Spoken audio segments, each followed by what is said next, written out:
Hello friends, review classes में आपका स्वागत है फ्रेंड्स।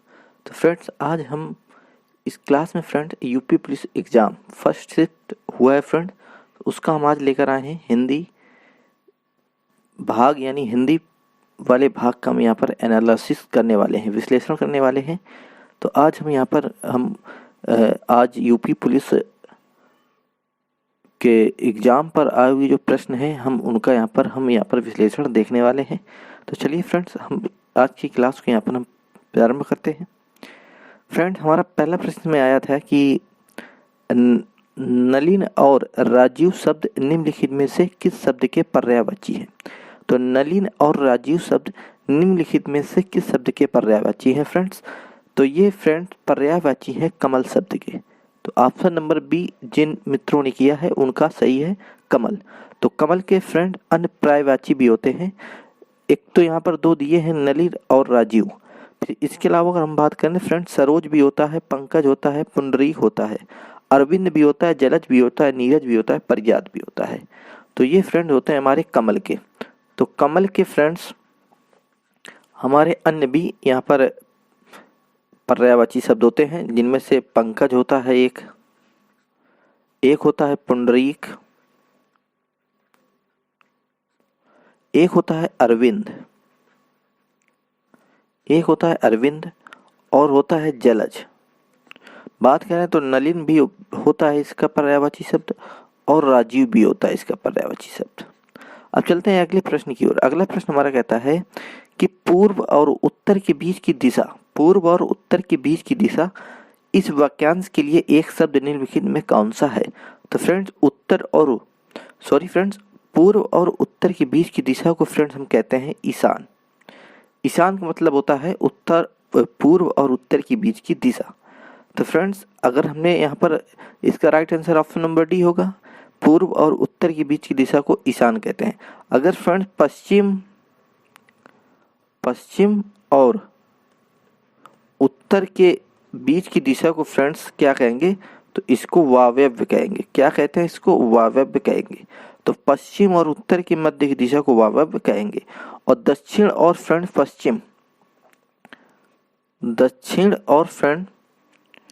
पश्चिम के मध्य की दिशा को फ्रेंड्स क्या कहते हैं?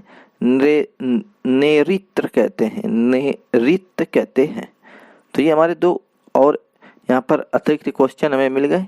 तो 56 नंबर का फ्रेंड ऑप्शन नंबर डी यानी ईशान सही होगा। अब देखिए फ्रेंड्स, अगला प्रश्न है किस विकल्प में शब्द श्रुतिसम भिन्नार्थक का सही अर्थ भेद है। तो किस विकल्प में फ्रेंड्स श्रुतिसम भिन्नार्थक शब्द का सही अर्थ भेद है फ्रेंड्स। तो ये हमें इसमें बताना है। तो फ्रेंड्स यहाँ पर देखते हैं। देखिए फ्रेंड्स, शशधर शब्द है फ्रेंड्स, तो इसका जो अर्थ होता है, इसका अर्थ होता है चंद्रमा। और फ्रेंड्स शशिधर कहते हैं हम महादेव अर्थात शिव को। तो महादेव अर्थात शिव को हम कहते हैं शशिधर। तो ये हमारा यहाँ पर शशधर का चंद्रमा और शशिधर का महादेव। तो ये देखिए, चांद या चंद्रमा को चांद भी कह सकते हैं और महादेव को शिव। तो हमारा ऑप्शन नंबर ए यहाँ पर हमारा करेक्ट हो जाता है। यानी यही क्या है? श्रुतिसम भिन्नार्थक का सही अर्थ भेद है फ्रेंड्स। ठीक है। अब देखिए यहाँ पर ऑप्शन नंबर डी यहाँ पर प्रकट के फ्रेंड अर्थ होता है यथार्थ। इसका अर्थ होता है फ्रेंड्स यथार्थ। इसका अर्थ होता है यथार्थ। और प्राकृतक का फ्रेंड क्या अर्थ होता है? तो प्राकृतक अर्थ होता है भाषा विशेष। तो अब देखिए फ्रेंड्स, अगर हम प्राकृतक की बात करते हैं तो यहाँ पर भाषा विशेष होना चाहिए, लेकिन यहाँ पर अर्थ को आगे पीछे कर दिया, तो इसलिए ये ऑप्शन हमारा गलत हो जाएगा। ठीक है फ्रेंड्स। अब देखिए यहाँ पर ऑप्शन हम सी देख लेते हैं। वर्ण का फ्रेंड क्या अर्थ होता है? तो वर्ण का फ्रेंड अर्थ होता है घाव। वर्ण का अर्थ होता है घाव। और वर्ण मीन्स क्या होता है फ्रेंड्स? अक्षर भी कह सकते हैं, या फिर एक अन्य अर्थ भी होता है फ्रेंड, इसको रंग भी कहते हैं। तो यहाँ भी आगे पीछे कर दिया है, तो इसलिए ये भी ऑप्शन नंबर नहीं होगा। तो हमारा यानी ऑप्शन नंबर ए यहाँ पर हमारा करेक्ट होगा। अब देखिए ऑप्शन नंबर बी की बात करते हैं। विष की बात करते हैं फ्रेंड्स। तो विष क्या है? विष का अर्थ होता है फ्रेंड जहर। तो जहर अर्थ होता है विष का फ्रेंड्स। और विष का अर्थ होता है, इस विष का अर्थ होता है फ्रेंड्स कमल, कमल या फिर नाल, कमल का नाल। तो इसलिए इसमें भी फ्रेंड देखिए आगे पीछे कर दिया है। तुम्हारे यहाँ पर ऑप्शन नंबर केवल फ्रेंड ऑप्शन नंबर ए हमारा यहाँ पर इस वाले प्रश्न पर केवल ऑप्शन नंबर हमारा कौन सा सही होगा? केवल ऑप्शन नंबर हमारा पहला सही होगा, ससधर और शशधर। ऑप्शन नंबर ये हमारा सही होगा। अब चलते हैं नेक्स्ट प्रश्न की ओर। निम्नलिखित में से किस विकल्प में शुद्ध वाक्य है फ्रेंड्स? तो 10 बजने को 15 मिनट है फ्रेंड्स, तो ये हमारा गलत हो जाएगा। लड़के अध्यापक को प्रश्न पूछते हैं तो ये भी वाक्य हमारा गलत होगा फ्रेंड्स। इसमें कहता है दीन दुर्बलों को प्यार करना मन होता है, तो यही हमारा वाक्य यहाँ पर फ्रेंड्स शुद्ध वाक्य होगा। फिर कहता है निम्नलिखित में से फ्रेंड पुल्लिंग शब्द का चयन कीजिए। तो यहाँ पर निम्नलिखित में पुल्लिंग शब्द का चयन करना है, तो फ्रेंड ऑप्शन नंबर बी हमारा यहाँ पर करेक्ट आंसर होगा। बिहार यहाँ पर फ्रेंड हमारा पुल्लिंग शब्द होगा। 60 नंबर कहता है निम्नलिखित में किस शब्द का प्रयोग एक वचन में होता है फ्रेंड्स? तो यहाँ पर ऑप्शन नंबर सी यानी सोना, सोना शब्द का प्रयोग हमेशा एक वचन के रूप में होता है फ्रेंड्स। चलते हैं नेक्स्ट प्रश्न की ओर। नेक्स्ट प्रश्न हमारा है कि हे ईश्वर दया करो, रेखांकित शब्द में कौन सा कारक है फ्रेंड्स? तो देखिए हे ईश्वर, तो हे ईश्वर, तो यहाँ पर हम हे मतलब होता है फ्रेंड्स, यहाँ पर हम क्या कर रहे हैं फ्रेंड? यहाँ पर हम संबोधन कर रहे हैं यानी हे ईश्वर, तो यहाँ पर हमारा क्या हो जाएगा? ये संबोधन कारक हो जाएगा। तो ऑप्शन नंबर डी हमारा यहाँ पर करेक्ट हो जाएगा, संबोधन कारक इसका फ्रेंड राइट आंसर होगा। अब अगला प्रश्न है फ्रेंड निम्नलिखित में से तद्भव शब्द कौन सा है फ्रेंड्स? यहाँ पर 4 ऑप्शन दिए गए फ्रेंड्स, इसमें आपको बताना है तद्भव शब्द कौन है फ्रेंड्स। तो देखिए फ्रेंड ये ताप, ताप जो शब्द है फ्रेंड्स, तो ताप फ्रेंड है ये हमारा तत्सम शब्द है।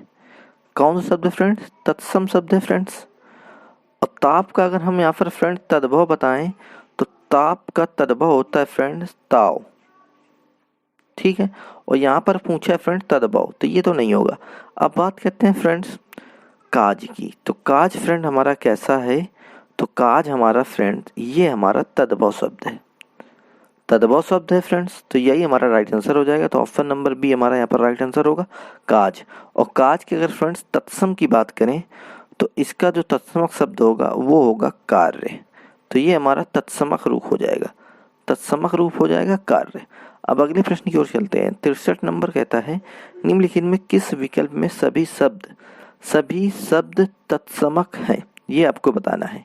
तो यहाँ पर ऑप्शन नंबर ए हमारा यहाँ पर करेक्ट होगा, नव्य और स्वर्णकार। नव और सर्वकांड फ्रेंड ये दोनों ही शब्द हमारे क्या हैं? तत्सम रूप में दिए हुए हैं, ठीक है फ्रेंड। अब देखिए नव्य का मतलब अगर फ्रेंड ये हमारा तत्सम रूप है तो इसका तद्भव क्या होगा? तो नव्य का जो तद्भव होगा फ्रेंड वो होगा फ्रेंड्स नया। और स्वर्णकार का जो तत्सम होगा तद्भव होगा स्वर्णकार का, तो वो होगा फ्रेंड्स क्या होगा? सोनार।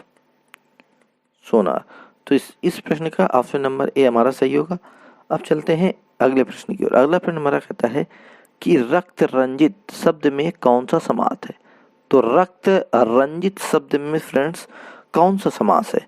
तो इसका अगर हम विग्रह करते हैं फ्रेंड्स, अगर विग्रह करते हैं तो रक्त से रंजित, रक्त से फ्रेंड्स क्या हो जाएगा?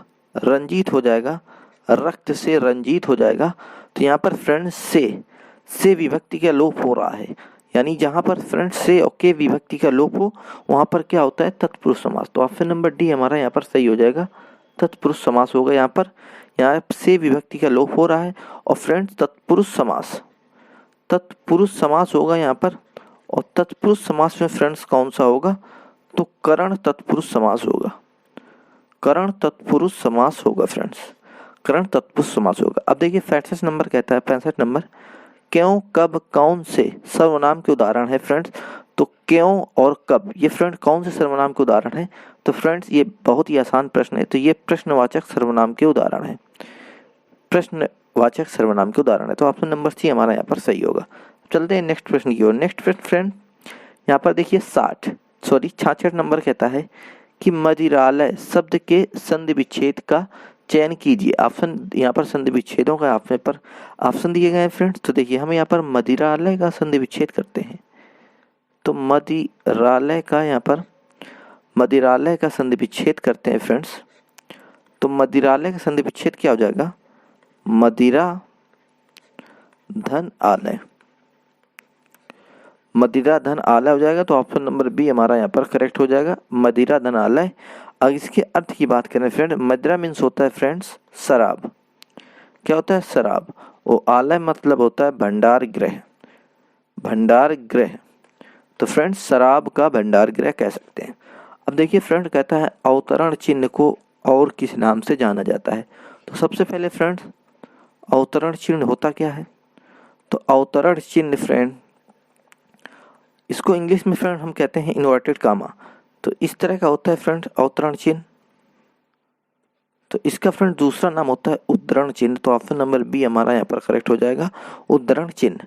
फिर कहता है फ्रेंड्स, सतसई शब्द में किस प्रकार के संख्या बोधक विशेषण का प्रयोग किया गया है फ्रेंड्स?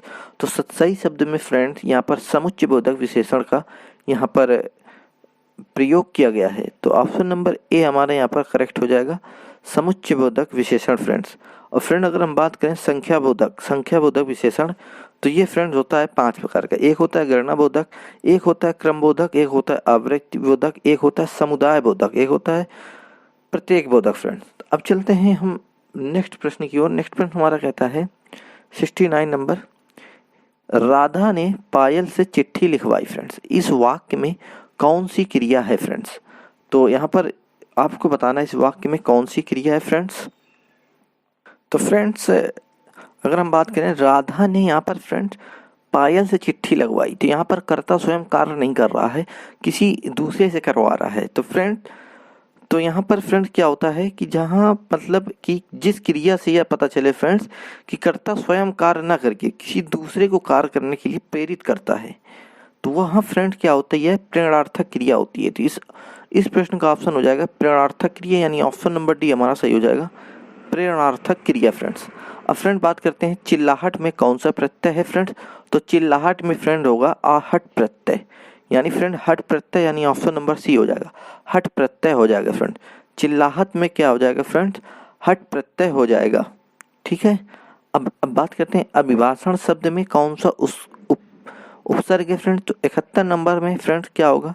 अभिभाषण शब्द में कौन सा उपसर्ग है? उपसर्ग फ्रेंड शब्द के प्रारंभ में जुड़ते हैं, तो इसका right answer option number A हो जाएगा, यानी अभी फ्रेंड्स। ठीक है। अब चलते हैं नेक्स्ट प्रश्न की ओर। नेक्स्ट प्रश्न हमारा है, कहता है 72 नंबर, कहता है फ्रेंड तिल का ताड़ बनाना। तिल का ताड़ बनाना मुहावरे का अर्थ बताइए फ्रेंड्स। तो तिल का ताड़ बनाना मुहावरे का अर्थ बताइए फ्रेंड्स। तो फ्रेंड तिल का ताड़ बनाना मुहावरे का अर्थ होता है किसी छोटी बात को बढ़ा चढ़ाकर फ्रेंड बताना, यही होता है फ्रेंड इसका अर्थ। तो यहाँ पर हम कह सकते हैं ऑप्शन नंबर डी हमारा करेक्ट आंसर हो जाएगा, साधारण बात को बढ़ा चढ़ाकर फ्रेंड्स कहना। अब चलते हैं अगले प्रश्न यानी 73 की ओर। परोक्ष का यहाँ पर विलोम शब्द बताना है फ्रेंड्स। क्या बताना है?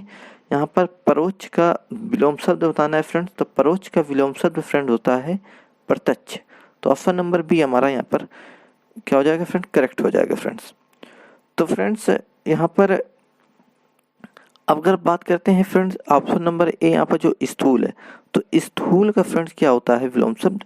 स्थूल का विलोम शब्द होता है फ्रेंड सूक्ष्म। क्या होता है फ्रेंड्स? सूक्ष्म होता है। ठीक है, सूक्ष्म होता है। अब चलते हैं अगले प्रश्न की ओर। प्रश्न नंबर 74 है, चमड़ी जाए पर दमड़ी न जाए, लोकोक्ति का अर्थ निम्नलिखित में कौन सा है? तो चमड़ी जाए पर दबड़ी न जाए फ्रेंड, तो ये क्या होता है? इसका जो अर्थ होता है वो होता है अत्यधिक कंजूस।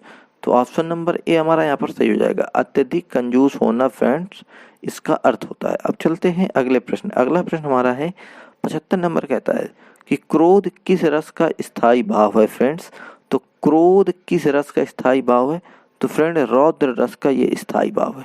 फ्रेंड हमने यहाँ पर रस के नाम और स्थायी भाव दिए हैं, तो फ्रेंड हम एक नज़र यहाँ पर डाल लेते हैं कि श्रृंगार रस का जो स्थायी भाव होता है वो होता है रति, करुण रस का स्थायी भाव होता है शोक, अद्भुत रस का स्थायी भाव होता है विस्मय, रौद्र रस का जो स्थायी भाव होता है क्रोध, वीर रस का जो स्थायी भाव होता है वो होता है उत्साह, हास्य रस का जो स्थायी भाव होता है वो होता है हास्य, भयानक रस का स्थायी भाव होता है फ्रेंड भय, विभत्स रस का जो होता है स्थायी भाव वो होता है घृणा या फिर कह सकते हैं निंदा, शांत रस का स्थायी भाव होता है निर्वेद, वात्सल रस का जो स्थायी भाव होता है वो होता है स्नेह, और भक्ति रस का जो स्थायी भाव होता है वो तो है अनुराग।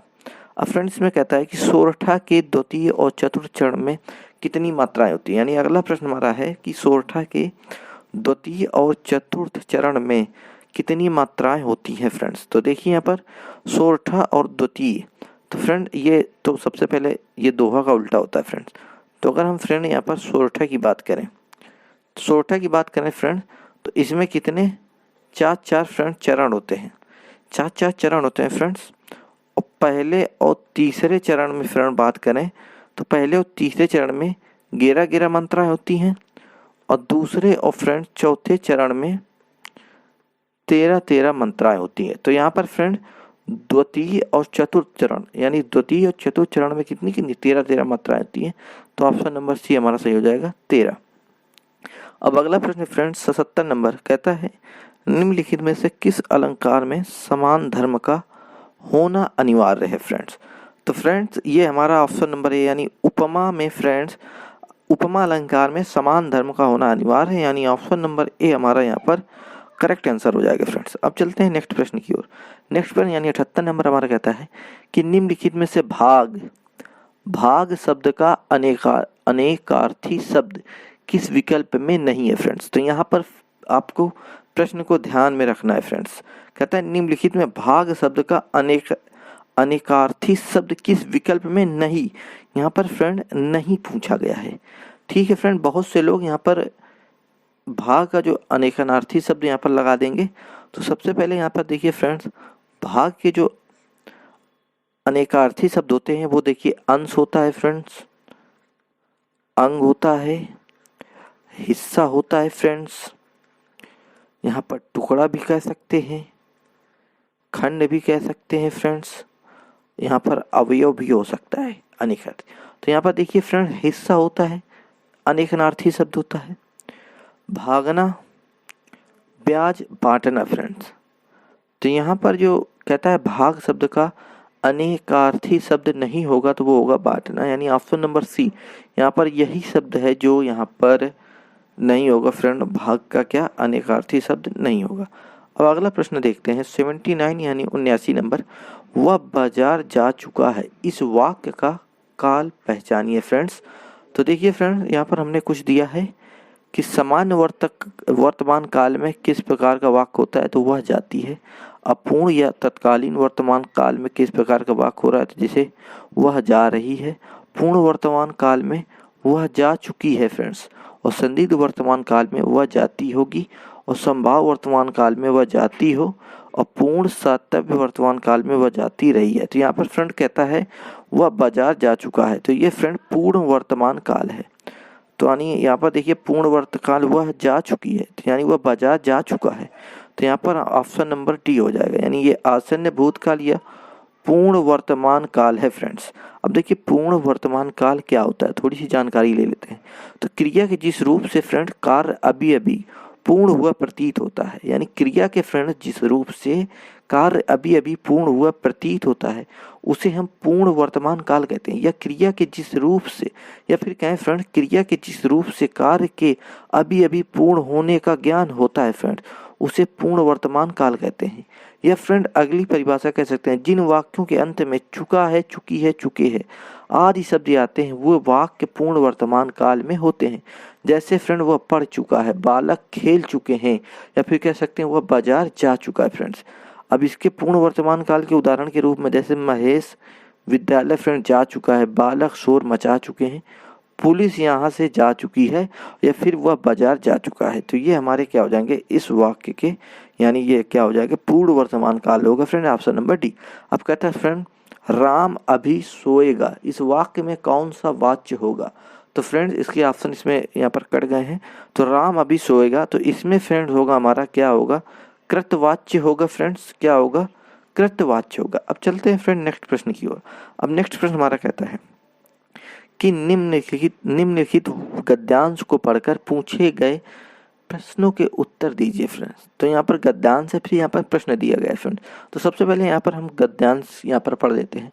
तो कहता है भारत भयंकर अंग्रेजी मोह की दुर्व्यवस्था से गुजर रहा है, इस दुर्व्यवस्था का एक भयानक दुष्परिणाम यह है कि भारतीय भाषाओं के समकालीन साहित्य पर उन लोगों की दृष्टि नहीं पड़ती जो विश्वविद्यालयों को प्रायः सर्वोत्तम छात्र थे और अब शासन तंत्र में ऊंचे ओहदे पर काम कर रहे हैं। इस दृष्टि से भारतीय भाषाओं के लेखक केवल यूरोपीय और अमेरिकी लेखकों से ही नहीं बल्कि उनकी किस्मत मिस्र, वर्मा, इंडोनेशिया, चीन और जापान के लेखकों की किस्मत से भी खराब है, क्योंकि इन सभी देशों के लेखकों की कृतियां वहां के अत्यंत सुशिक्षित लोग भी पढ़ते हैं। केवल हम ही हैं जिनकी पुस्तकों पर यहाँ के तथाकथित शिक्षा समुदाय की दृष्टि प्रायः नहीं पड़ती। हमारा तथाकथित उच्च शिक्षित समुदाय जो कुछ पढ़ना चाहता है उसे अंग्रेजी में ही पढ़ लेता है, यहाँ तक कि उसकी कविता और उपन्यास पढ़ने की तृष्णा भी अंग्रेजी की कविता और उपन्यास पढ़कर ही समाप्त हो जाती है और उसे यह जानने की इच्छा ही नहीं होती है कि शरीर से वह जिस समाज का सदस्य है उसके मनोभाव उपन्यास और काव्य में किस अंदर से व्यक्त हो रहे हैं। ठीक है फ्रेंड्स, तो ये हमारा क्या था फ्रेंड्स, तो ये हमारा गद्यांश। अब इसके देखिए, अब कहता है प्रश्न, कहता है उपयुक्त शीर्षक दीजिए। तो हमें फ्रेंड इस गद्यांश का उपयुक्त यहाँ पर देना है फ्रेंड्स। तो यहाँ पर बात हो रही है फ्रेंड भारतीय शिक्षकों की। तो यहाँ पर भारतीय शिक्षकों की दुर्व्यवस्था, यानी ऑप्शन नंबर ए यहाँ पर उपयुक्त शीर्षक हो जाएगा। ठीक है फ्रेंड्स। फिर अगला प्रश्न कहता है भारतीय लेखकों की किस्मत खराब है क्योंकि फ्रेंड क्या है कि वे अपनी भाषा के साहित्य को पढ़कर अपने समाज का हालचाल नहीं जानते, क्योंकि फ्रेंड वो अंग्रेजी भाषा यानी यूरोपीय यहाँ पर देखिए फ्रेंड अमेरिकी लेखकों से हीन बल्कि उनकी किस्मत इंडोनेशिया, बर्मा, चीन और जापान के लेखकों की किस्मत से भी खराब है, क्योंकि इन सभी देशों के लेखकों की कृतियां वहां के अत्यंत सुसज्जित लोगों से भी पढ़ते हैं। तो फ्रेंड इसका यहाँ पर ऑप्शन नंबर ए हो जाएगा 82 का। ठीक है, अब चलते हैं अगले प्रश्न की ओर। अगला प्रश्न गद्यांश से ही संबंधित है। कहता है भारतीय भाषाओं के साहित्य के प्रति समाज के किस वर्ग में अरुचि की भावना है फ्रेंड्स। तो यहाँ पर देखिए हमने गद्यांश पढ़ा था, तो यहाँ पर कृतियाँ वहाँ के अत्यंत सुशिक्षित लोग भी पढ़ते हैं, केवल हम ही हैं जिनकी पुस्तकों पर यहाँ के तथाकथित शिक्षित समुदाय की दृष्टि प्रायः नहीं पड़ती है। तो यहाँ पर सुशिक्षित यानी ऑप्शन नंबर ए यहाँ पर होगा इसका 83 नंबर के फ्रेंड, यानी भारतीय भाषाओं के साहित्य के प्रति समाज के किस वर्ग में अरुचि की भावना होती है, तो सुशिक्षित। ठीक है, अब 84 नंबर क्या कहता है फ्रेंड प्रश्न, भारतीय भाषाओं के लेखक अमेरिकी, यूरोपीय तथा चीन, वर्मा, जापान के लेखकों से भी हीन है, क्योंकि फ्रेंड्स अब देखिए यहाँ पर क्या कहता है लेखकों की कृतियाँ क्या इंडोनेशिया, चीन जो के लेखकों की किस्मत से भी खराब, क्योंकि इन सभी देशों के लेखकों की कृतियाँ वहाँ के अत्यंत सुशिक्षित लोग भी पढ़ते हैं। तो यहाँ पर भारतीय भाषाओं के लेखक अमेरिकी, यूरोपीय तथा चीन, वर्मा, जापान के लेखक से भी हीन है, क्योंकि वे अंग्रेजी के मोह से ग्रस्त हैं, उनमें स्वभाषा के प्रति गौरव नहीं है, उनके साहित्य को भारत के सुसज्जित लोग नहीं पढ़ते हैं। तो फ्रेंड क्योंकि वो क्या करते हैं फ्रेंड, तो वो उनके साहित्य को भारत में नहीं पढ़ा जाता है फ्रेंड। ठीक है, ऑप्शन नंबर सी यहाँ पर करेक्ट हो जाएगा। फिर कहता है भारत का फ्रेंड सुशिक्षित समाज कौन सा साहित्य पढ़कर संतुष्ट हो जाता है। तो भारत का सुशिक्षित समाज कौन सा साहित्य पढ़कर संतुष्ट हो जाता है। तो अभी हमने यहाँ पर पढ़ा कि फ्रेंड्स जो सुशिक्षित समाज होता है वो कौन सा साहित्य पढ़कर संतुष्ट हो जाता है, तो अंग्रेजी का साहित्य पढ़कर क्या हो जाता है फ्रेंड्स, संतुष्ट हो जाता है। ठीक है, अब चलते हैं फ्रेंड्स अगले प्रश्न की ओर। अगला प्रश्न हमारा कहता है निम्नलिखित में से कौन सी भाषा फ्रेंड पश्चिमी हिंदी से संबंध रखती है। तो निम्नलिखित में फ्रेंड कौन सी भाषा जो है पश्चिमी हिंदी से संपर्क रखती है। तो सबसे पहले यहाँ पर अगर हम बात करें फ्रेंड्स, तो पश्चिमी हिंदी में बोली जाने वाली भाषाएं फ्रेंड क्या है। तो एक भाषा होती है फ्रेंड ब्रज, एक होती है फ्रेंड्स क्या भंगार, या पर इसे हम क्या सकते हैं बंगारू भी कह सकते हैं फ्रेंड्स, और खड़ी बोली भी होती है फ्रेंड्स पश्चिमी हिंदी खड़ी बोली, खड़ी बोली भी होती है फ्रेंड, और बुंदेलखंड भी इसी में आ जाता है, यानी बुंदेलखंडी भाषा भी इसी में आ जाती है। तो पश्चिमी हिंदी संबंध रखती है किससे? बंगारू से। तो ऑप्शन नंबर सी हमारा यहाँ पर करेक्ट हो जाएगा फ्रेंड्स। अब फ्रेंड अगर बात करें राजस्थानी, तो राजस्थानी फ्रेंड्स, तो राजस्थान में दो भाषाएं आ जाती हैं, एक मारवाड़ी एक मेवाती भाषा। ठीक है फ्रेंड्स। देखिए फ्रेंड भोजपुरी, तो भोजपुरी की फ्रेंड्स, भोजपुरी ये बिहार की भाषा है, तो इसमें मगही मैथिली भी आ जाती है फ्रेंड्स। ठीक है। और यहाँ पर फ्रेंड अवधी भाषा, तो ये पूर्वी हिंदी की भाषा है, पूर्वी हिंदी की भाषा है फ्रेंड्स। तो इसमें फ्रेंड्स अवधी भी आ जाती है, बाघेली भी आ जाती है। ठीक है फ्रेंड। अब चलते हैं अगले प्रश्न की ओर। निम्नलिखित में से नहीं फ्रेंड्स कौन से प्रकार का रीतिवाचक क्रिया विशेषण है फ्रेंड्स? तो नहीं फ्रेंड नकारात्मक है, यानी निषेध, तो यहाँ पर निषेधवाचक होगा। तो ऑप्शन नंबर डी हमारा क्या हो जाएगा? निषेधवाचक हो जाएगा फ्रेंड्स, निषेधवाचक हो जाएगा। अब प्रश्न नंबर 88 देख लेते हैं। निम्नलिखित में से समुद्र शब्द का पर्यायवाची शब्द कौन सा है? तो फ्रेंड्स समुद्र शब्द, तो देखिए फ्रेंड्स समुद्र शब्द के पर्यायवाची शब्द कौन कौन से होते हैं? तो समुद्र शब्द का पर्यायवाची तो एक होता है फ्रेंड्स रत्नाकर होता है फ्रेंड्स, फिर एक होता है पयोनिधि, पयोनिधि होता है फ्रेंड्स, फिर होता है फ्रेंड्स वारिस होता है, तो फ्रेंड्स और भी होते हैं, तो रत्नाकर पयोनिध वारिस होते हैं। तो यहाँ पर कहता है समुद्र शब्द का पर्यायवाची, तो ऑप्शन नंबर ए यहाँ पर रत्नाकर हो जाएगा फ्रेंड्स। चलते हैं नेक्स्ट प्रश्न की ओर। कहता है मेघ और मेघ, मेघ और मेद श्रुतिसम भिन्नार्थक शब्द का सही अर्थ भेद निम्न में से कौन सा है? तो फ्रेंड्स मेघ और लिखा है फ्रेंड्स मेद, तो फ्रेंड मेघ का जो अर्थ होता है वो होता है फ्रेंड बादल, और फ्रेंड मेद का जो अर्थ होता है वो होता है फ्रेंड यज्ञ। तो बादल यज्ञ, यानी ऑप्शन नंबर हमारा यहाँ पर बी सही हो जाएगा, ऑप्शन नंबर बी हमारा यहाँ पर सही हो जाएगा फ्रेंड्स। स्त्री जो अभिनय करती हो वाक्यांश के लिए एक शब्द का चयन कीजिए। स्त्री फ्रेंड, जो स्त्री अभिनय करती है उसको हम अभिनेत्री कहते हैं, तो ऑप्शन नंबर सी हमारा यहाँ पर सही हो जाएगा। स्त्री जो, अगर कहें जो अभिनय, स्त्री जो अभिनय करती है वो अभिनेत्री कहलाती है फ्रेंड्स। ठीक है। और पुरुष जो अभिनय करता है तो उसे हम क्या कहते हैं फ्रेंड्स? उसे अभिनेता कहते हैं। अब देखिए फ्रेंड मानसरोवर किसकी रचनाओं का संकलन है फ्रेंड्स? तो फ्रेंड्स सबसे पहले जान लेते हैं, तो मानसरोवर ये फ्रेंड्स कहानियों का ये एक संग्रह है, जो कि ये संकलन यानी प्रेमचंद की रचना है फ्रेंड्स। तो ऑप्शन नंबर बी हमारी हो जाएगा, ऑप्शन नंबर बी यानी प्रेमचंद। अब फ्रेंड्स कहता है मीराबाई किसकी शिष्या थी? तो फ्रेंड्स मीराबाई किसकी शिष्या थी? तो ये फ्रेंड ऑप्शन नंबर सी यानी संत रैदास की शिष्या थी, संत रैदास की शिष्या थी फ्रेंड्स। तो मीराबाई किसकी शिष्या थी? तो ये संत रैदास की क्या थी फ्रेंड्स? शिष्या थी। तो ये हमारे हिंदी के यानी यूपी पुलिस एग्जाम के फर्स्ट शिफ्ट के हिंदी के ये प्रश्न थे फ्रेंड्स। इसमें से कुछ प्रश्नों पर आप संतुष्ट नहीं होंगे तो इसकी फाइनल आंसर की आने पर आप मिलान कर सकते हैं फ्रेंड्स। तो फ्रेंड्स आज की क्लास हम यहाँ पर समाप्त करते हैं।